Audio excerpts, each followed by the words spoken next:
Guys, what is going on? And welcome back to my Manchester United career on FIFA 13. It's my fourth and final season, and in this video you'll be finding out the result of the second leg of the quarterfinals of the Champions League against Borussia Dortmund, as well as the result against Chelsea and Liverpool, which was in the Premier League on the last video. Did they win, or did they lose, or did they even draw the game at Anfield? So this was my starting 11, got the likes of ter Stegen, Hummels, Smalling, Butner as well. I wanted to go all out, I wanted to get through to that semi-final of the Champions League, desperately. And what a great cross from Raphael. The ball finding the feet of Nani, was just unable to hit the ball hard enough and put it past Adler. And what a wonderful bit of skill from Gareth Bale as he just drags the ball back, changing direction. We was just shot after shot after shot, and we just wasn't breaking the deadlock. But Borussia Dortmund, they do give away a penalty. Santana there, and Ozil steps up, but no, I was going to give this one to Ronaldo because he never misses. Never, unless I'm having a really bad day. And he breaks a deadlock. 1-0 to United, 2-1 on aggregate. And the way it stood, we was going through to that semi-final of the Champions League, but that was only 23 minutes into the game. A lot can happen within 90 minutes in football, as we all know, especially when it comes to FIFA. So we just had to be prepared for Borussia Dortmund's attack. What a cross there from Gareth Bale, picking out Ronaldo, who's just unable to finish it there.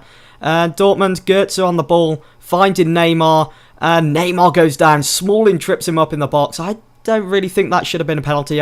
Smalling got to the ball. He kicked the ball away. That was kind of obvious. And look who steps up to take the penalty. Of all people, former Manchester United striker Neymar makes it 1-1 and 2-2 on aggregate in the 38th minute. So after that penalty went in, it was time to focus and really get into try-hard mode. You know, when you sit up in your seat, you're like, right, this is it. This is it. We're going to come back. We're going to win this game. It was getting very tense, especially after that penalty. It was almost half-time, just 2 minutes added on, and Eriksen gives the ball to Nani. And he goes for a shot, and it goes in. I thought it was going wide.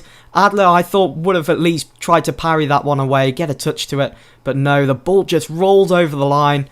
Very simple goal. And that put us 2-1 up. All we had to do now was just hold on to that lead.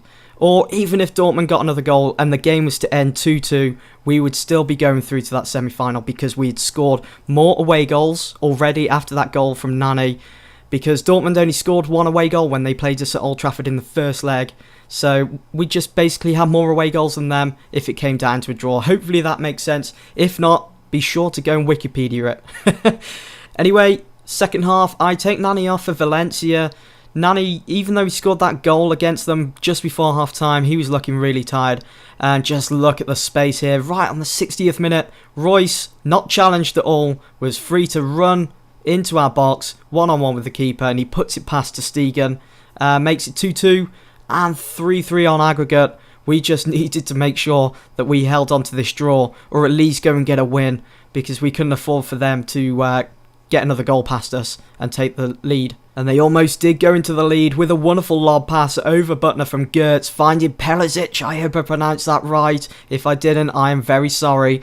And that almost went in, almost making it 3-2 to Dortmund. Valencia with a great through pass for Ozil, and Ozil first time cross, finds Rooney there from the head of the defender, and he was in space, had time as well.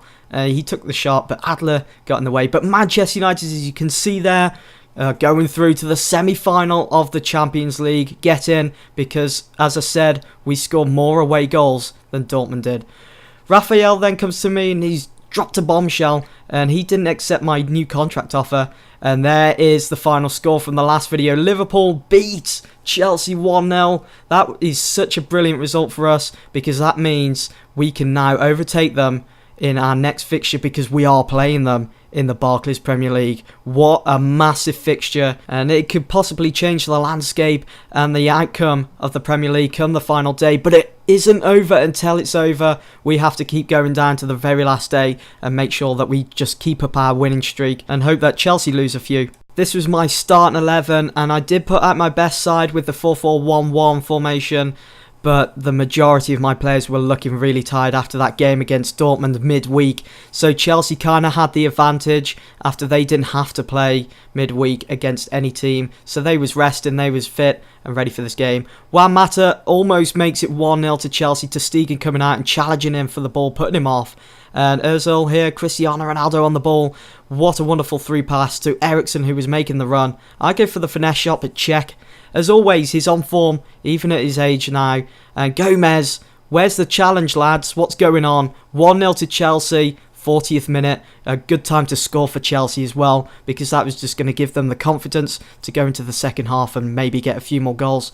And I was really baffled by the way the ball actually went into the net. You could see how it curls round to Stegen. Absolutely amazing. He hits it on the outside of his boot, just curls round. Great goal. I know I shouldn't be praising them, but Cristiano Ronaldo in space, one-on-one with Czech. Surely it's got to be 1-1 before half-time, and Czech saves. Should there have been a penalty there? As Czech fouls him to the ground, and Chelsea go in 1-0 up. They were going to be very happy about that result, and as I said, it's just going to give them the confidence. Juan Mata gets another chance, but my defender Phil Jones putting in a great performance again, just blocking the shot. And then Ronaldo takes the ball into Chelsea's box, totally unchallenged by David Luiz, and he drills it past Czech in the 53rd minute, making it 1-1. Great time to score, because that's given us enough time to go and get another goal and hopefully walk out Stamford Bridge with those 3 points and hopefully leapfrog them in the Premier League. And then just 10 or so minutes later, Ronaldo makes it 2-1 to Manchester United. Very reminiscent of when Ronaldo was playing at United in real life. It was just the way he took the ball into the box, struck it with his left foot, and it didn't even seem like a powerful shot, but yet it still beat Czech. That goal from Ronaldo did kind of put us into a comfortable position, but I wanted the third goal, and if we got that third goal, Van Persie almost making it 3 there with that head. If we got that third goal, we could have then just played the game to our own pace and just play out the remaining couple of minutes. And we did, but we didn't get that third goal, but we managed to beat Chelsea 2-1. We held on to that lead, and we walk out Stamford Bridge, heads held high with those 3 points, which meant that we leapfrog Chelsea. We go top of the table, which has been a while since we reached top, because Chelsea have always been there for the past couple of months, and it just feels great that we are top, but only by 1 point. We just need to make sure now that we keep putting in those performances. Not many games left now. I think it's only 8 games remaining of the Premier League. There is the league table. Look at that. It's great to see United top of the league once again, where United belong. And here is the calendar of our remaining games. West Brom up next, then Sunderland in the FA Cup semi-final, and there is Juventus in the semi-finals of the Champions League. We will be playing them home and away. The last couple of fixtures of the season: Newcastle, Arsenal, Sunderland, Liverpool, and Wolverhampton Wanderers. Hopefully we can lift the trophy at Old Trafford. So we move on to our next fixture. As you've just seen on the calendar, it was against West Brom at Old Trafford, and it was definitely a fixture we needed to win if we wanted to remain at the top of the league, even if it was just by 1 point. So this is my starting 11, probably the best starting 11 I could come up with to face West Brom.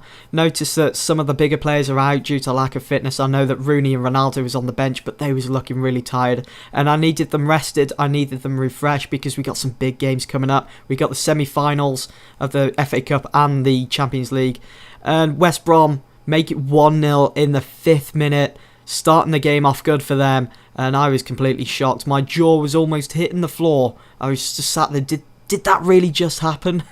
So I had to get back into the game. I had to work my ass off. And so Nani took the ball into their box, but gets barged off the ball.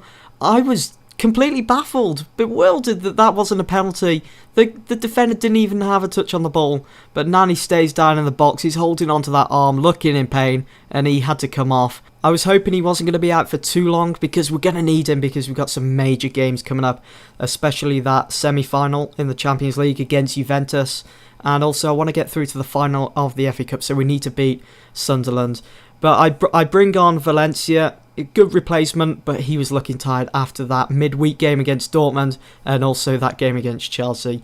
Van Persie puts us back into the game though, 1-1, 14th minute in. Good time to score as well, because we was ready now to take control of this game and walk away with those 3 points.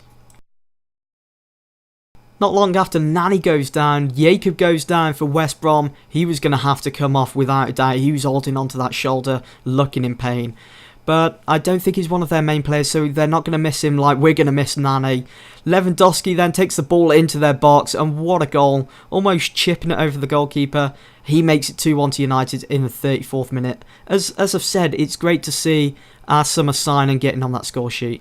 And then West Brom. What a first half it's turning out to be. get another goal, making it 2-2 just before half-time. 4 goals in total scored.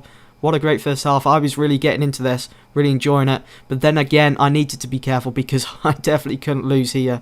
I needed to pick up the win. Because Chelsea were in the lead at the Britannia Stadium just before half-time against Stoke. And just as I was passing the ball around second half here at Old Trafford, Stoke draw level with Chelsea. What a great result. I was just hoping that they could hold on to that draw, and that would have been a great result. As long as we won here at Old Trafford against West Brom, time was running out, and Hummels, the master of set pieces, is back to his old self, gets the goal for United that we needed in the 84th minute, 3-2, and I'm just going to show the replay here, nice and slowly, as the ball bounces off Hummels' head. You can see the goalkeeper stretching, full stretch there, the ball hits the post, and is that over? Yes, it is. The whole ball is over the line as the defender comes in to actually kick it away with the half volley. Look at that. It's fully over. And the final score was 3-2. And Stoke also held Chelsea to a draw, which meant we stayed top, but this time by 3 points, which is a great position to be in. And that is the end of this video. Guys, I hope you've enjoyed. Do stay tuned for more. I'll see you soon. Peace out.